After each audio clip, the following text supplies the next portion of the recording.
mga ka-59, magandang hapon, magandang umaga sa inyong lahat. Kung anong oras nyo man mapanood ang video na ito, may sasagutin naman tayo dito. Ayan, dahil may nag-comment na naman sa ating mga videong upload sa YouTube po ito.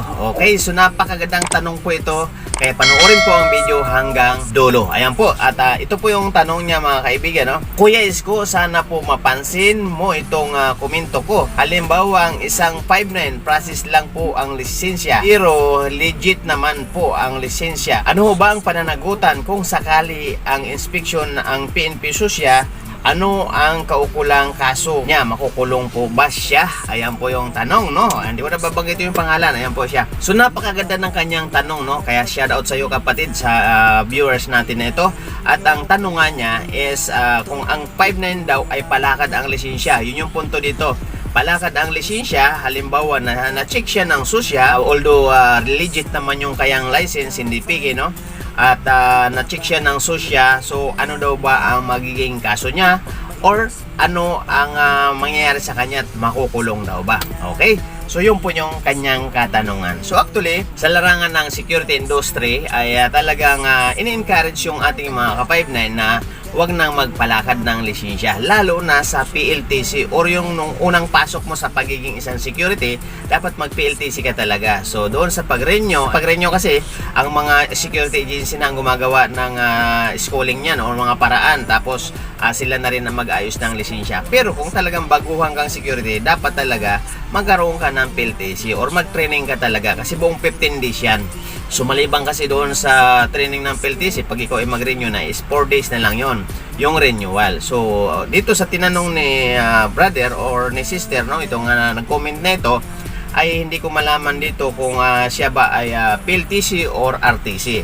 So ganun pa man, ang punto naman dito sa tanong niya is kung palakad ang lisensya niya ay ano ang magiging kaso niya. So hindi kasi masasabi natin na lahat ng palakad ay legit kasi may mga talahib nga kung tawagin or may mga piki nga kung tawagin. Kaya nga kung tayo ay nagpapalakad ng security license or hindi tayo mismo nag-process para masigurado mo na yan ay legit ang iyong lisensya, is pumunta ka mismo ng PNP Susya sa Krami para bihingian mo ng authenticate na ang iyong lisensya. So simple lang, ipapa-authenticate mo yon. Halimbawa, yung iyong lisensya isi-xerox mo lang ng back to back, Xerox copy, dadalhin mo sa PNP Susya at i-verify nila yon. Pag na-verify na okay, tatatakan nila yon para ma-authenticate na yun ang iyong lisensya ay tunay or legit. So ang iba nga ini-scan lang, pero kahit yung PNP Susya is hindi sila kumbinsido doon sa ini-scan kasi minsan nagkakamali yung scanner, hindi siya tumutugma.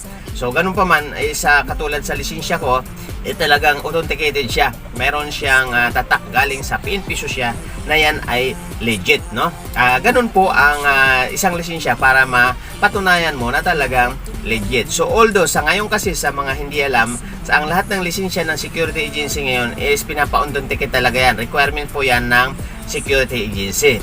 So halimbawa, doon sa tanong mo kung yan ay palakad ang lisensya na kung sayo man yan, kung yan naman ay legit talaga, pag na-inspeksyon ka ng Susya, halimbawa lang nandyan na yung Susya sa area mo at na-inspeksyon ka at nung binirify nila is legit naman, is wala ka namang magiging problema. Kahit palakad pa yan kapatid, hindi ka makukulong, hindi ka ma-violation dahil nga legit naman yung iyong lisensya kung siguradong legit talaga yan. Kaya lang syempre, ang sinasabi ko nga kanina is siguraduhin mo na legit, dahil nga pag yan ay hindi legit or piki, pag ikaw ay na-inspeksyon ng Susya, pag nakita na piki yung iyong lisensya, yun, doon ka ron magkakaroon ng kaso. Pagkos hindi ka naman nila kakasuhan, titikitan ka lang, no? Kanya nga lang, actually sa batas pwede pa rin tayong kasuhan kasi pwede tayong illegal possession of firearms kung wala tayong lisensya na dala-dala, kasi hindi tayo authorized na magdala ng baril kapag tayo ay naka-duty kung walang lisensya. At yun na nga, pag yan ay napatunayan na okay naman at pag na-verify yung lisensya mo ay okay naman, so wala pong magiging problema. Pero pag yun po ay piki, diyan ka po magkakaproblema or fake license dahil nga titikitan kanila at syempre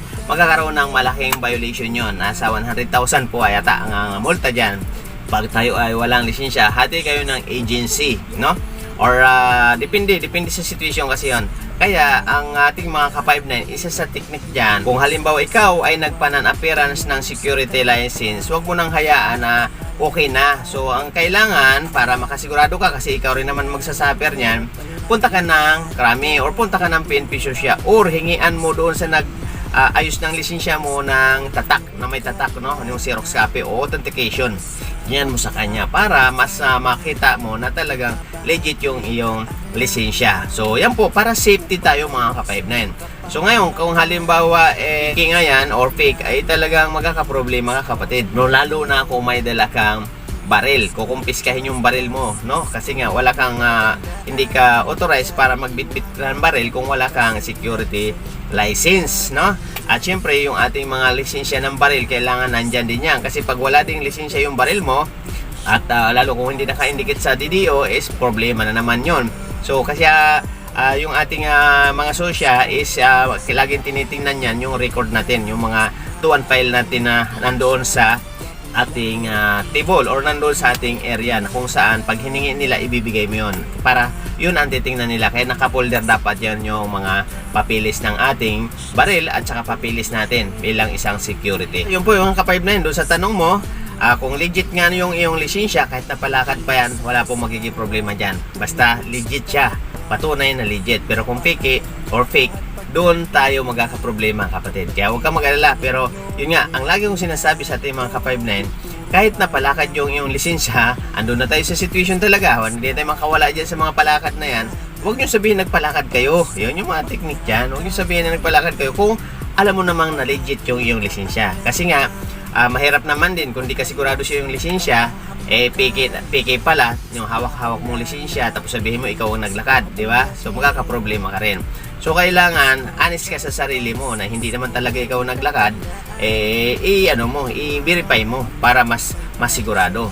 Okay, so yun po ka-59, at sana nasagot ko yung tanong. Huwag ka mag-alala, kung legit naman yung lisensya, hindi ka makakulong kahit palakad pa yan. Okay? Pero kung fake yan, yun ang alamin mo dapat kung talagang tunay yung iyong lisensya para safety ka. Okay? So yun po mga kaibigan, no? At itong video na ito, maaari kang manalo kung ikaw ay nanonood, at syempre at ikaw ay nag-share sa video na ito.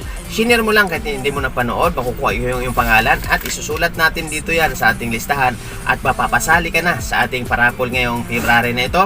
At wala pa tayong date, pero ganun pa man, dahil nga itinatarget ko ito ng katapusan, ay may mananalo dito ng 10 tig-100 at 2 tig-500 at 1,000.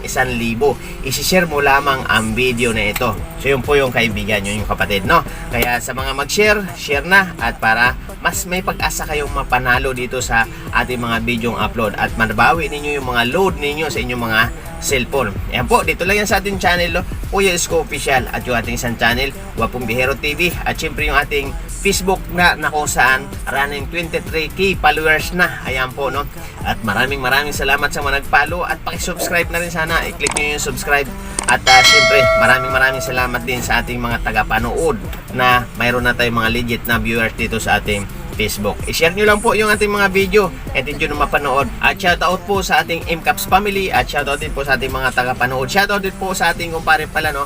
Roel Lipat na nasa USA. Shoutout po sa ating kumpare na yan. At syempre shoutout sa inyong team. Ayan, kasi wala na ako sa team ng Roel Lipat. So mabuhay po ang lahat at mabuhay po ang Kuya Isko ang nasa tabi. Halika na, samahan na natin siya. Wapong Biyahero TV.